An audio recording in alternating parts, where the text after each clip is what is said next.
He enters the frame like a rumor. No introduction, no explanation, only silence and a steering wheel. In The Driver, 1978, the world doesn't unfold. It contracts. Dialogue is reduced to fragments. Faces barely shift. Names are withheld. Emotions are buried so deep they don't even cast shadows. Walter Hill didn't make a character study, he made a disappearance. The driver isn't a man, he's a function, a shape behind the wheel, a figure built from straight lines and sharp turns. He's not trying to escape, he's trying to not exist in the first place. The film moves with him stripped to bone, built from asphalt and neon reflections. Audiences in 1978 didn't know what to make of it. Critics called it hollow, executives called it broken, but Hill never flinched. He built a story that refused to speak, and in doing so, it said everything. Since then, The Driver has lived many lives. First a failure, then a cult artifact, eventually a blueprint. You see its shadow in Drive,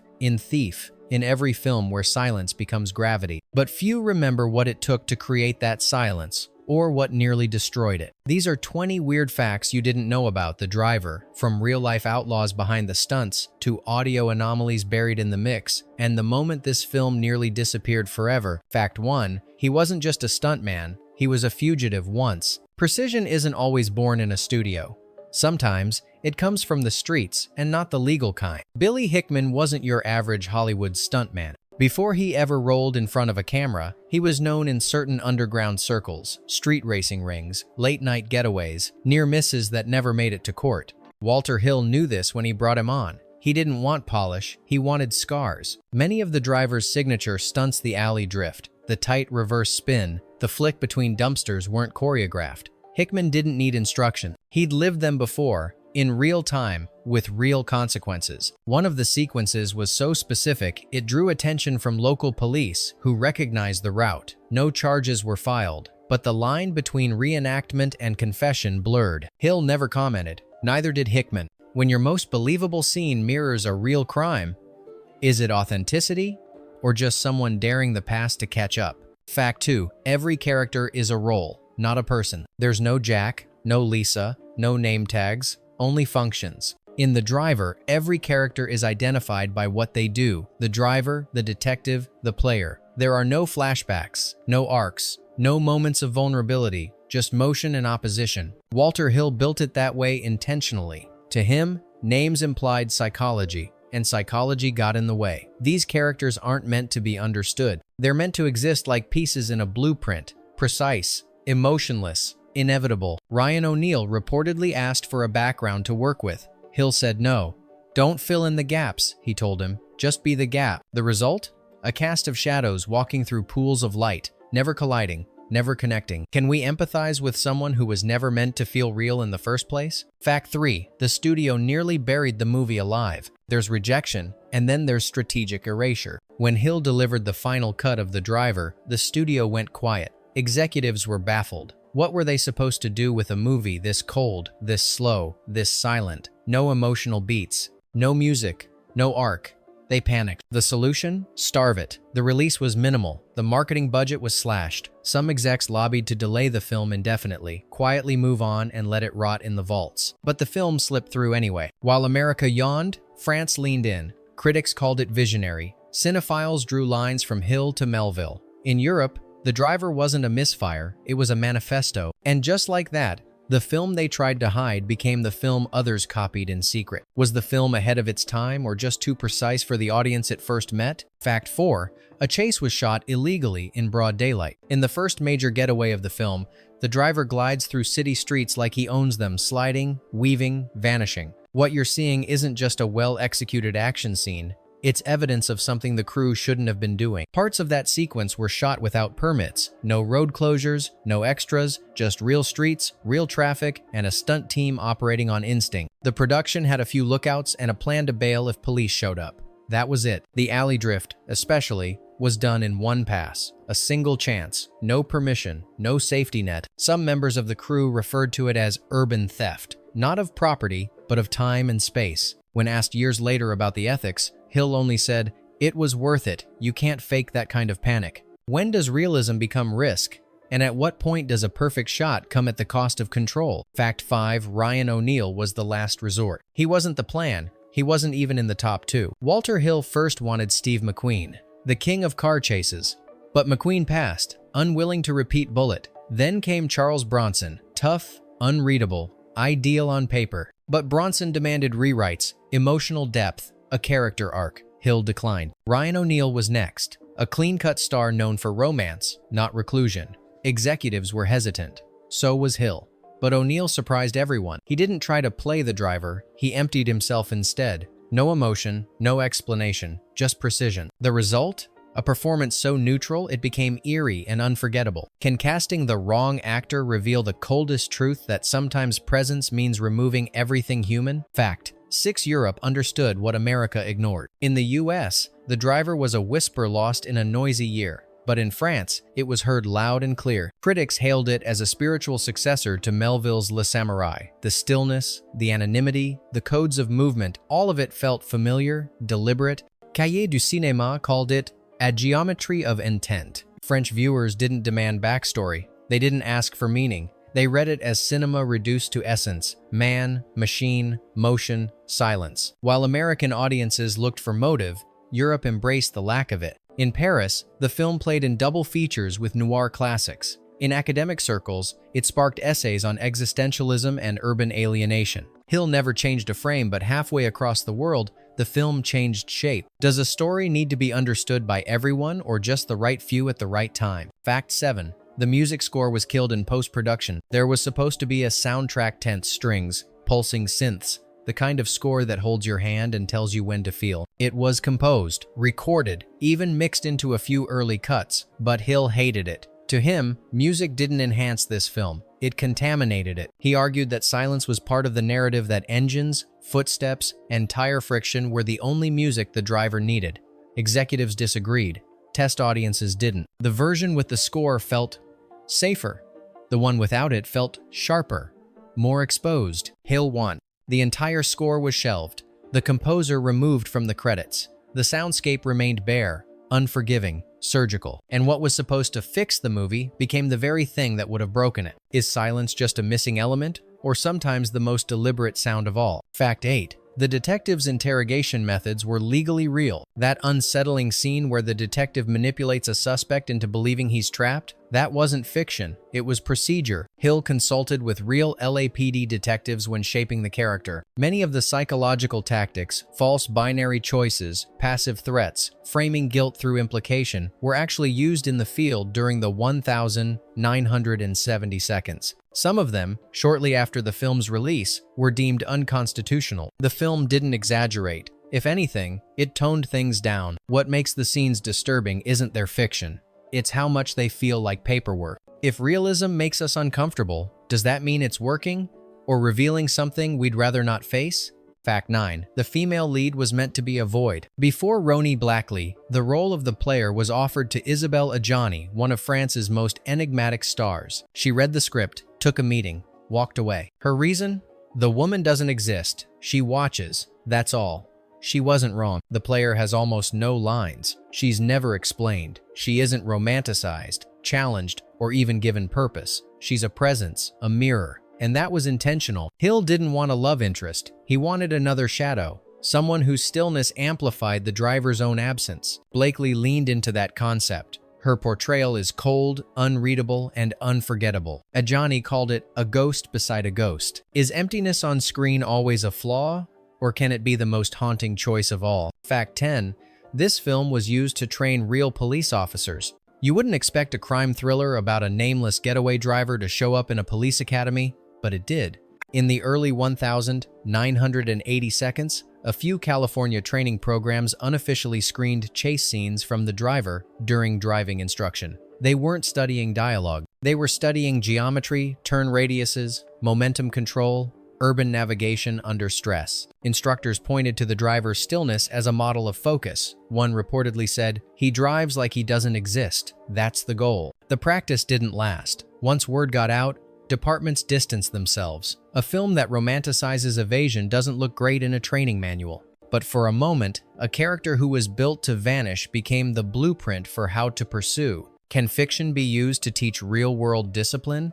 Or does it inevitably blur into imitation? Fact 11. The driver's unblinking stare was a director's command. Watch the driver closely, and you'll notice something uncanny. He barely blinks. That wasn't a quirk. It was a demand. Walter Hill instructed Ryan O'Neal to suppress involuntary movement to hold eye contact without softening. The effect was dehumanizing, not robotic, but predatory. At first, it caused problems. O'Neal blinked too much. Takes were ruined. Eventually, Hill began building entire shots around holding that cold stare. The cinematographer called it the absence of a soul, perfectly lit. By mid-production, O'Neal stopped asking questions about the character. He simply stopped blinking on screen and between takes. When you stare long enough without emotion, does the performance become the person? Fact 12. Nobody in this film changes. And that's the point. Most stories hinge on transformation. Heroes evolve. Villains fall. Lessons are learned. Not here. From beginning to end, the driver remains motion without emotion. The detective stays obsessed. The player never opens up. No one grows. No one arcs. They simply collide, separate, and repeat. Hill built the film like a loop, not a journey. He wanted characters who were locked into themselves. Fixed roles, unmoving. This frustrated some critics, who mistook the stillness for laziness. But others saw something more chilling, a world where identity isn't fluid, it's assigned. And in that rigidity, the film becomes less about who these people are, and more about what they were designed to do. If no one in a story evolves, does it reveal emptiness or brutal truth about how some people never change? Fact 13. There's one attempt at humor, and it's terrifyingly empty. Buried in the middle of all the silence, there's a moment that feels off. A detective, worn out and annoyed, mutters, "Maybe we should call a psychic." No one laughs. The scene doesn't cut. The silence just grows colder. It's the only attempt at levity in the entire film. It lands like a glitch, a fragment of a different genre, intruding and dying quietly. Hill didn't plan the line. It was improvised, but he kept it. Not because it was funny, but because it wasn't. It exposed the void around it, a breath in a room full of still bodies. The silence that follows is more powerful than the line itself, because for a second, it reminds you how far removed these characters are from normalcy. Can one misplaced sentence break a film's logic or reinforce how little room there is for humanity in its world? Fact 14. The most risky stunt was done once, no safety net. The alley drift sharp, narrow, impossibly timed looks rehearsed. It wasn't. That shot was captured on the first try. No blocking, no backup car, no standby medics. The alley was discovered late in scouting. Hickman, the stunt driver, said he could make it. Hill trusted him. The crew arrived before dawn. Traffic wasn't officially cleared. One camera, one take, one sliver of daylight between steel and concrete. The car grazed a dumpster. That scrape you hear? It's real. The fender clipped the edge by less than an inch. No one cheered. They just waited to see if anyone had stopped breathing. Is a perfect shot worth gambling someone's life, even if it makes the scene unforgettable? Fact 15. There's a sound in this film that no one can explain. It happens in the garage right before the driver makes a tight maneuver around concrete columns. A hum. Deep. Low. Just below hearing range. It doesn't match the engine. It doesn't align with the environment. And it wasn't listed in the sound log. One of the post-production editors later called it a tension layer. Not music, not noise, just a frequency designed to be felt, not heard. Some say it was intentional. Others claim it was a glitch that Hill kept because of how it felt. Whatever it is, it lingers. It amplifies the silence, warps the space, distorts time. You don't notice it until it's gone. And when you rewatch the scene, you're no longer watching. You're listening for something that shouldn't be there. Can sound manipulate you without your consent? And if so, how much of what you feel is really yours? Fact 16. The most forgettable car became cinema's most haunting getaway vehicle. The driver's car doesn't look fast or threatening. It doesn't even look memorable. That was never the intention until it became the point. The original car meant for filming, a muscular Dodge Charger, suffered a mechanical failure just before production. Left with few options, the crew sourced a 1974 Chevrolet Impala from a rental fleet, beige, generic, invisible. Hill looked at it and said, "This is the car." Why? Because it didn't draw attention, it didn't scream style, it disappeared. And in a film about a man with no name, no past, and no future, that was exactly what he needed. Ironically, that forgettable silhouette became iconic, not because of its design, but because of what it refused to be. Can something become unforgettable precisely because no one was meant to notice it? Fact 17. This movie was once used as a getaway blueprint. In a courtroom in New Jersey, the driver was introduced as evidence not for inspiration, but for imitation. The defendant was a former valet turned getaway driver in a string of robberies. When asked how he planned his routes, he cited the driver. He even owned a VHS copy labeled Training. Prosecutors found maps, notes, and timing breakdowns that mirrored sequences in the film. One page had a quote from the movie scribbled at the top: "If you do it right, they don't remember you." Though the court didn't blame the film directly, the implication lingered that fiction had bled into reality with clinical precision. When art becomes instruction, do we still call it storytelling? Or something else entirely? Fact 18. The ending was written in stone and never touched. In Hollywood, multiple endings are standard: happy, sad, ambiguous, tested, reshuffled, reshot. The driver had one, only one, and it never changed. Walter Hill refused to write alternate versions. He didn't want the story to land. He wanted it to vanish. No resolution, no emotional crescendo, just a moment, quiet, unresolved, then gone. Studio executives begged for options. They were told no. The editor later said, "We didn't even prepare another cut. There wasn't a what if. There was only what is."